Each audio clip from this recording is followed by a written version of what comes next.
25 dan rekan saya Sylvia Rahmi dengan NPM 01. Saya Julia Sari dengan NPM 05. Saya Zula Saputri dengan NPM 30. Saya Angelita Azranti dengan NPM 07. Kami dari kelompok 6 akan menampilkan video kelompok kami. Selamat menyaksikan. Baik, saya akan menjelaskan materi dari kelompok kami tentang model konseling psikologi individual.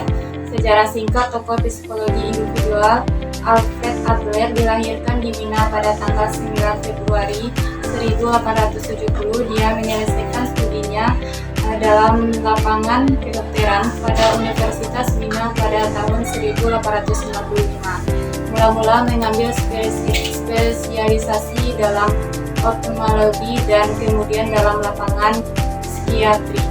Adler mulai mengembangkan pemikirannya yang dikenal sebagai psikologi individu. Aliran psikologi individual dikenal dengan nama Adlerian counseling. Dalam corak terapi ini, perhatian utama diberikan pada kebutuhan seseorang untuk menempatkan diri dalam kelompok sosialnya.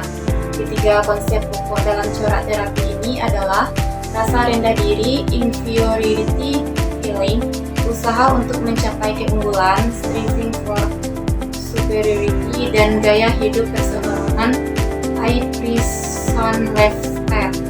Selanjutnya, tujuan konseling psikologi individual adalah membantu individu mencapai kesehatan mental dan emosional yang optimal, mengatasi masalah atau hambatan yang mengganggu kehidupan mereka, dan mencapai pertumbuhan pribadi serta pengembangan yang positif.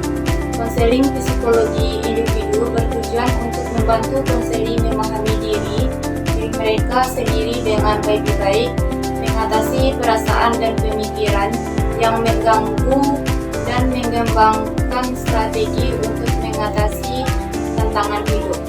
Beberapa tujuan konseling psikologi individual: 1. Mengubah gaya hidup yang salah. 2. Mengurangi intensitas inferior konseli. 3.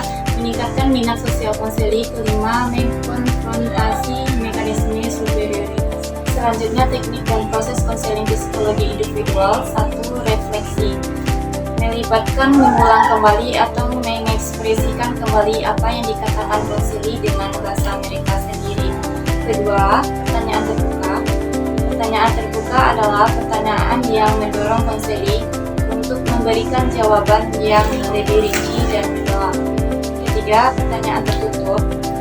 Pertanyaan tertutup adalah pertanyaan yang dapat dijawab dengan singkat, biasanya dengan ya atau tidak.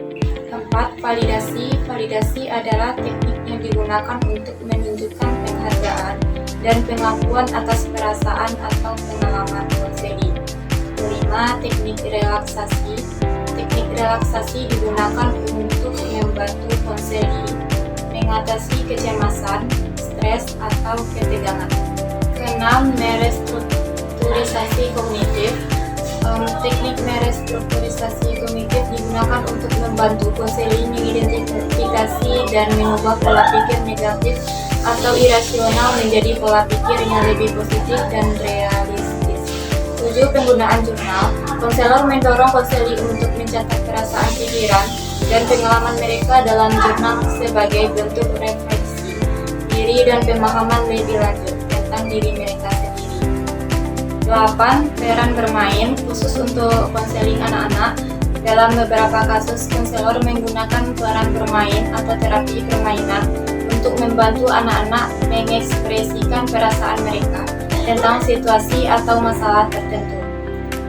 Kesembilan, teknik penguatan positif. Teknik penguatan positif melibatkan memberikan pujian dan penguatan positif kepada konseli ketika mereka berhasil mencapai tujuan konseling atau menunjukkan perubahan perilaku yang positif.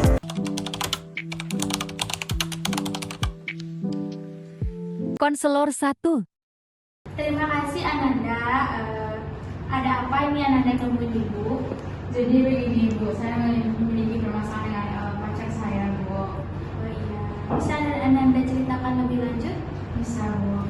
Begini Bu, beberapa hari lalu itu kami pulang kontrak Bu. Karena juga saya pulang kampung Bu, karena libur kan Bu.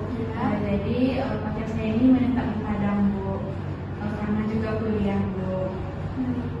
Jadi Bu, beberapa itu saya tidak bisa menghubunginya Bu, karena HP saya itu tiba-tiba aja mati Bu. Jadi saya mencoba mengangkatnya di IG Bu, tapi saya DM Bu, nggak dibalasnya Bu, padahal saya itu online Bu.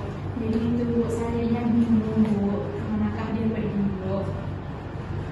Zela merasa bingung. Bisa Zela ceritakan lebih lanjut? Baik Bu, jadi karena ada yang saya nggak dibalas Bu, jadi saya mencoba menghubungi temannya Bu. Temannya bilang kalau dia itu ikut acara kemahasiswaan Bu. Jadi saya berpikir positif kalau dia itu sibuk nggak sempat megang HP Bu. Tapi saya lagi buka IG Bu, saya lihat dia itu buat status di IG-nya Bu, kayak acara kumpul-kumpul sama temennya Bu.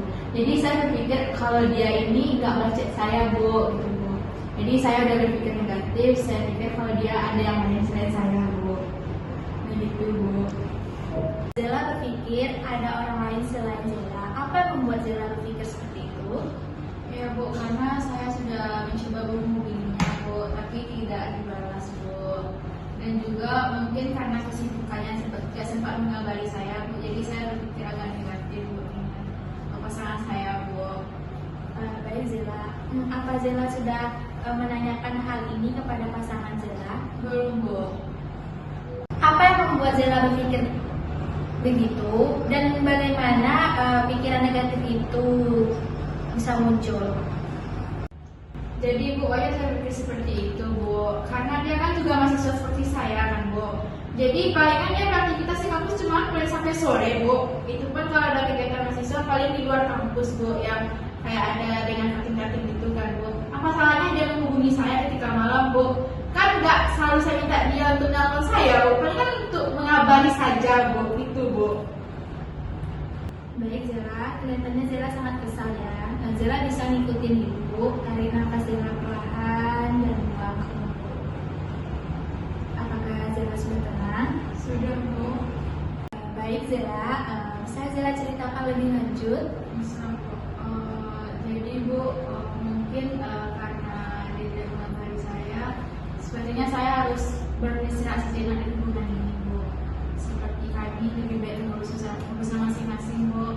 Mungkin karena dia sibuk kuliah, saya juga sibuk Bu. Mungkin kami lebih baik break aja dari hubungan kami untuk sementara Bu. Baik Zela, Zela ingin break dengan pasangan Zela. Iya Bu, tapi saya merasa itu bukan keputusan yang baik ya Bu, karena saya masih sayang sama pasangan saya Bu. Apakah Zela pernah menulis catatan yang selama ini Zela rasakan? Belum Bu, saya tidak tahu apa yang saya tulis Bu. Zela bisa menulis hal sederhana seperti menulis saya lagi sendiri, kesepian, terus membuat diary kecil untuk tentang hubungan Zela. Baik Bu, saya akan mencobanya nanti Bu.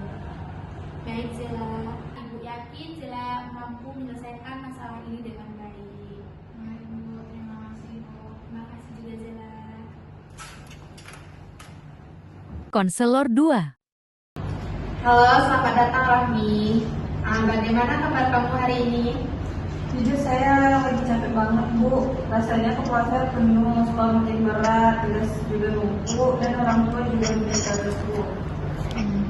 Kami merasa lelah dan tertekan, seolah-olah semua datang bersamaan.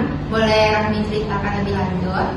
Iya Bu, pasti seperti itu Bu. Kadang saya mikir mungkin saya memang nggak cukup pintar atau nggak cukup sekuat teman-teman saya yang lain Bu. Perasaan itu sangat wajar Rahmi. Banyak siswa yang merasakan hal seperti itu. Tapi bukan berarti kamu merasa tidak mampu. Tapi Bu, tiap malam saya nggak bisa tidur, banyak Bu, kepikiran PR, ujian, dan nilai-nilai. Apalagi papa saya suka marah kalau nilai saya turun Bu. Apa yang biasanya Rahmi lakukan saat merasa mulai cemas dan merasa susah tidur saat mengalami tekanan itu? Iya Bu, kadang saya coba nonton video, kadang cuma rebahan sambil main HP, tapi itu malah bikin saya makin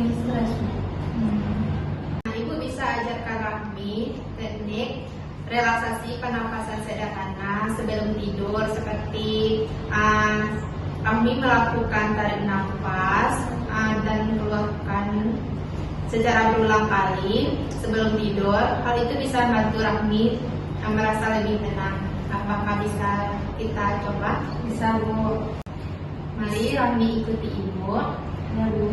Tarik nafas dalam-dalam lewat hidung, lalu keluarkan lewat mulut. Bagaimana? Apakah Rahmi sudah merasa tenang? Macam lebih tenang Bu. Kayak lebih plong sedikit. Bagus sekali Rahmi, itu kemajuan yang sangat bagus. Rahmi bisa melakukan hal tersebut sebelum Rahmi tidur. Baik Bu, saya akan mencobanya. Apakah Rahmi pernah mencoba menulis catatan kecil seperti jurnal kecil mengenai perasaan Rahmi? Belum pernah sih Bu. Saya nggak tahu harus menulis apa. Rahmi bisa memulai menulis hal sederhana seperti apa yang saya rasakan saat ini, apa hal kecil yang harus saya syukuri saat ini. Hal ini, itu bisa membantu Rahmi menimbulkan rasa sadar dan mengurangi rasa pikiran yang menumpuk pada Rahmi. Oke Bu, saya mau coba. Mungkin bisa membantu saya untuk mengurangi pikiran di kepala saya. Tadi Rahmi sempat mengatakan kalau Rahmi tidak cukup pintar. Mari kita pikir ulang, apakah setiap orang pintar tidak pernah mengalami gagal atau kesulitan? Ya nggak juga sih Bu, tapi teman saya yang juara kelas juga kadang susah. Nah, itu berarti bukan kamu yang tidak pintar. Bisa jadi kamu butuh waktu untuk menyesuaikan diri. Iya Bu, saya pengen bisa lebih tenang dan nggak merasa ditekan terus Bu. Kami sudah mengambil langkah yang penting hari ini dan mau terbuka. Itu bukti kalau Rahmi kuat dan peduli pada diri Rahmi sendiri. Iya Bu, terima kasih ya Bu. Saya merasa agak lega sekarang. Baik Rahmi. Iya Bu. Baik, terima kasih telah menyaksikan video kelompok kami. Kami minta kritik dari teman-teman semua. Terima kasih.